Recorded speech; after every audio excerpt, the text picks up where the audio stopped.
which is age. Oh yeah. Oh, end of the age then. Right. Yeah, so there you go. So, yeah. See that just goes to show you that they were the Most High. The Most High gave him that spirit, okay, to determine to read the stars, because they got all that information from just reading the stars, just like we got that precept in Chronicles. And they were good in math too, man. Right. Not no damn gook. They got that understanding for the Most High, okay. And that world that's gonna end, it doesn't mean the whole world's gonna implode or whatever. Just like you see in these movies, like the Knowing or whatever. Okay, it just means it's gonna be a new age. I got something for you. Go ahead. 2nd Ezra chapter 6 verse 8. And he said unto me, from Abraham unto Isaac, when Jacob and Esau were born of him, Jacob's hands held first the heel of Esau. Right. That goes back to the prophecy in Genesis, when Jacob and Esau were in the womb of Rebekah, right? The elder came out first, which is the so-called white man. Yep. All right, and Jacob grabbed the heel of Esau. That was symbolic, which the angel is breaking down to Ezra. That was symbolic of Israel, you so-called Negroes, Latinos, and Native Americans, taking down the so-called white man by force. All right, taking him out of his rulership. All right. Actually, let me start from the verse above. Okay. It says, Ezra 6 and 7. Then answered I and said, what shall be the parting asunder of times? Right. What shall be the parting asunder of times? What shall, and that times is talking about is eon, the age, which means a certain rulership or a certain time period. Like the ice age, or right now we're in a computer age. All right. Technology age. Technology age. All right, so what's going to be the departing asunder of the so-called white man's age, or the so-called white man's rulership? Go ahead. Or when shall be the end of the first, and the beginning of it that followeth? What shall be the end of the first and the beginning of it that follows? What's he talking about? The rulership of the so-called white man. And when are we going to get back into power? Ezra. Right. That's what Ezra was saying. When are we going to get back into power? Because he knows that the Lord created the whole world, everybody in this planet for Israel. Yeah. So he's asking at this time, Ezra's in Israel, you so-called Negroes, Latinos, and Native Americans were under slavery. We were under rulership over these heathens. So Ezra is asking the angel, when are we gonna, we know that according to the scriptures, the world and everything in it were created for Israel. When are we gonna get? What are we gonna get? What promised to us? Okay. And he said unto me, from Abraham unto Isaac, when Jacob and Esau were born, of him Jacob's hand held first the heel of Esau, for Esau is the end of the world. Right. So Esau is the end of the world. Does that mean once Esau is in power, or once he gets out of power, it's going to be the end of the whole world is going to explode? No, that world is talking about eon. Okay. So Esau is the end of that age or that time period of his rulership, you know. For Esau is the end of the world, right? And Jacob is the beginning of it that followeth. And Jacob, you so-called Negroes, Latinos, and Native Americans, we're the beginning of it that followeth. So after the so-called white man goes down, it's going to be our turn to rule. Okay? Come on. Go back to Genesis real quick. 1 and 14. Yeah, because we're proving the signs. All right, we just proved to you the signs. The seasons, you can look at Leviticus, the 23rd chapter. That talks about like your 4 seasons, right? Well, I'll explain it this way. Seasons talks about 2 things, like your feast days, like your Sabbath, the Passover, Feast of First Fruits, Feast of Tabernacles, Purim, Memorial blowing the trumpets, the Day of Atonement, you know what I mean? The holy days, the seasons, okay? The true Thanksgiving, all right? Giving thanks unto the Most High, or giving of thanks. And then the other seasons are these. Your 4 seasons, which the moon brings in. It says, Ecclesiasticus chapter 43, verse 6. He made the moon also to serve in her season for a declaration of times and a sign of the world. Damn. You got it? Okay. I'll read again. He made the moon also to serve in her season for a declaration of times and a sign of the world. Right, so it's telling you that the moon, why the moon's created, and the moon was created to determine, because the word month comes from the word moon. So through the moon, we're able to see what time of year it is. Okay, and we're able to determine through the moon. We're able to know when a new Sabbath comes in. That's right. That's right. Where we're able to know and determine when the holy days come in. Okay. That's all through the moon. Yep. Okay. Yeah, I was gonna say, because when you look at the moon, you know how many the phases of the moon. You know how many weeks are within the Sabbath too. Yep. Because the phase of the moon. Because I mean, the phase of the moon don't stay the same Mm-hmm. throughout the whole month. It changes. So you know, That's right. you know your first week, you know your second week, Yep. and then you know your third week, and you know your fourth week. That proves that there's no Monday and Tuesday and Wednesday in the Bible. Okay. The Lord, you English call Jesus Christ, didn't die on a Friday, man. All right. You know? what they say,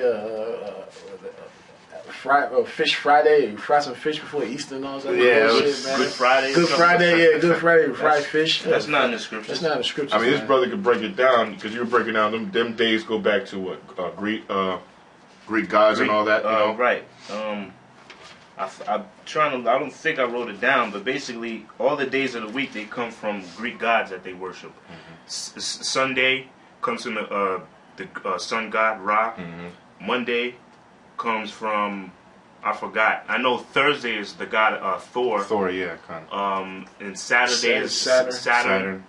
And Monday, Tuesday, and there are other guys that I thought I wrote it down. I can't find it here in my notes. But all the days of the week is all worship of their gods. That's why the Lord said, "Don't follow the ways of the heathen, man." All right. Yeah, and that's exactly what we're going into because you find out the days, and you got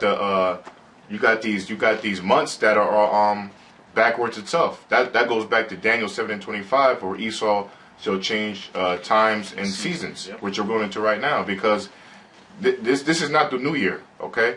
This is not the new year. The true new year, which we're going to bring out, Lord willing, is in the month of Abib, okay? December, if you look at the names, December, what do you got there? D-E-C, Dec. Dec means, I believe in the Latin, 10, okay? You got September. Sept means S-E-P-T in many languages, Italian, Portuguese, Spanish, French, means 7. So September is not the 9th month. It should be the 7th month. October, which is very obvious. 8th month. Octagon, you got 8 sides. An octopus has 8 arms. Octagon, what the hell is October doing as the 10th month? It's not the 10th month. October, you idiots, is the 8th month of the year. Around that time. And then December. December should be the 10th month of the year. It's not the 12th. Okay? So let's get that real quick to prove that point. Daniel 7:25. Okay. And hold what you got there, but we can prove things through the scriptures. That proves that Esau. And then he has this damn devil has something called daylight savings. Well, what the hell is that, man? What are you saving? All right, you're not saving your time from destruction.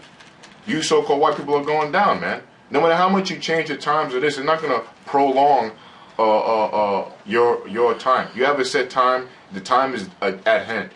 We just proved through the scriptures in Ezra's that in Ezra's the 6th chapter, Esau is the end of the world. You're done. And we know you're the end because the so-called white man's ruling pertaining to Job 9:24, right? And that we know you're going down because look at you, goddamn disgusting society, America. America's finished. You went from a AAA to a goddamn AA. It probably is single A, but you don't want to let it out now. Yeah, You know? Okay.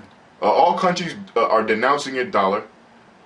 All countries know that you're the damn devil. A couple of years ago, they had a UN summit a couple of years ago, and their solution at the end of it, the meeting was America's a problem. America's a problem to all this shit that's going over the world. It's the pestilence. You're causing all this financial, economic problems all over the world, America. So America's done. America's great Babylon, the great whore, that is in the Bible is going to go into perdition and be destroyed. Starting with you so-called white people. Okay, but read that real Can I quick. bring it out real quick? Yeah, go ahead. Because you had mentioned they can't eat, no matter what they create. That's for daylight savings time or whatever. They're not gonna save themselves Was from that Job? destruction, right? This is Job 14:5. It That's says, right. "Seeing his days are determined." Yeah, your days are determined. It has a determined date. It's very simple to understand. Why don't they break that out in the pork chop eating churches, man? All right. Or why isn't it Journal Asshole or Nathaniel Satan? All right. Comfy is dead and gone with. All right. Bubble-eyed Blackfish. What are idiots? What are the idiots out there, man? Brother, So many. Prophet 666. Yeah, that nigga. How come none of you idiots talk about that, man? Why don't you talk about the Esau's appointed time? Zabak too, you bitch ass. Yeah, that the pretty boy Zabak, man. All right, the man of adultery himself. All right. It says, seeing his days are determined, the number of his months are with thee. Yeah, so if you man of the Lord, you should be bringing this out, man. This talk about Esau, the so-called white man. He has a determined day. The number of his months are with thee. You break that months down. Months in the Bible refers to as years. Like the months, there are 350 years in Revelations. That's talking, excuse me, 350, yeah. 42 months. Okay, 42 months, I'm sorry. 42 months goes into 350 years of slavery. Approximately 400 years, 350 years of slavery. Okay? So that 40, we read that again? It says, seeing his days are determined, the number of his months are with thee. The number of your months are with thee. What does that prove? That you only been out for a little season. You only had a couple months of rulership, you damn pestilent rat. All right, you elites, you elite bankers, international banker family, you damn devils, you the son of the wicked. All right, you damn devils, you so-called white people, you Rothschilds, you Rockefellers. All right, you have an appointed time, and you're only out for a little season. You only had a little bit of rulership. All right, and keep going. Right. It says, thou hast appointed his bounds that he cannot pass. Yeah, you appointed the bounds that you cannot pass. You're appointed to a certain time to go into destruction. According to the signs, we know it's at hand very soon, man. The scriptures say in Romans, I believe, your time is nearer than we believe. Mm-hmm. All right, I think Romans 10-13 or 13-10, right. I believe. I got something. Mm-hmm. All right, Revelations 12:12. Mm-hmm. Therefore rejoice, ye heavens, and ye that dwell in them. Yeah, rejoice, ye heavens, and ye that dwell in them. I believe that's talking about the angels in the spiritual world, and also, what was it again? Sorry. Also, because that's talking about the so-called white man. That whole towards the end of that chapter. So that's saying, all right, we just like that you can preach that to Lamentations 4:21. How we say rejoice and be glad, O God of Edom. Okay, you know. Yeah, because that's right, brother. Because it's talking about brother told me he was talking about the angels in heaven, but that also talking about, I know heavens goes back to rulership, okay, and it's talking about the rulership of this society. So it says, rejoice, ye heavens, which is the so-called white man. Right. Enjoy your rulership, all right? Mm-hmm. And ye that dwell in them. And ye that dwell in them. Who dwells under the rulership of the so-called white man? All right? Everybody on earth, man. Yeah. All the nations. Keep going. Woe to the inhabitants of the earth and of the sea. See, woe to the inhabitants of the earth and of the sea. Okay? So we know that the sea in the scriptures represents the people. Okay? All right? The sea represents the people. So woe unto you, which means if you look at woe in I think Revelation the 17th chapter or the 18th chapter, I believe, woe also means alas, which alas means about time. It's about that time, you know, like alas, or finally, the time is at hand. Mm-hmm. Okay, so the time is at hand for everybody, which is the sea, to what? Right. For the devil is come down unto you, having great wrath. Yeah, the devil has come. Come unto you having. I'm sorry. It's like all right. For the devil has come down unto you having great wrath. The devil has come down unto you having great wrath, which is the martial law. Yep. All right, which is the him letting off the biological warfare in society. Elders brought out. They got a new virus they're going to release out that is going to be worse than the H1N1. All right, it's going to be I think released in the air. It's airborne kind of, where it could, if you take it in, it could destroy you kind of immediately, man. Yeah. Your immune system, okay. You got the race riots right around the corner, okay. All this stuff you see set up in your society as far as riots, protests, are all set up for the white so-called white man to put you in the concentration camps, man. Because that's one of their last steps of their formula of the Illuminati, is to reveal themselves. So you could know about them, so they could put you into destruction, man. Put you in them concentration camps. because they want you to know about them. Going back to the Georgia Guidestone,